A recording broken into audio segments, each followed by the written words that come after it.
আওয়ামী লীগ সরকারের আমলে অপরাধ ও বিতর্কিত কর্মকাণ্ডে জড়িত পুলিশ ও সরকারি কর্মকর্তাদের বিরুদ্ধে ব্যবস্থা নেওয়া হবে বলে জানিয়েছেন স্বরাষ্ট্র উপদেষ্টা লেফটেন্যান্ট জেনারেল অবসরপ্রাপ্ত জাহাঙ্গীর আলম চৌধুরী। তিনি বলেছেন, খুঁজে খুঁজে একে একে সবাইকে ধরা হবে।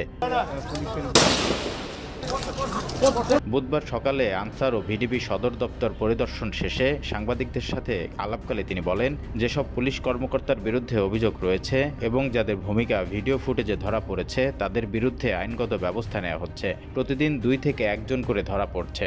তিনি উদাহরণ হিসেবে উল্লেখ করেন, আজকে ছাগল মতিউর নামে পরিচিত মতিউর রহমানকেও ধরা হয়েছে, যাকে এতদিন ধরা সম্ভব হয়নি। এরপর আরও অনেককে ধরা হবে এবং আইনের আওতায় আনা হবে।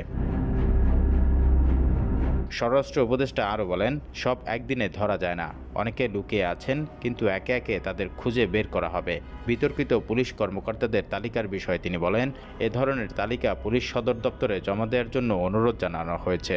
এ সময় তিনি বলেন, অনেক পুলিশ সদস্য কনস্টেবল থেকে শুরু করে ডিসি পর্যন্ত সরাসরি গুলি চালিয়েছেন। তাদের পদায়ন, বদলি ও পদোন্নতি দেওয়া হয়েছে।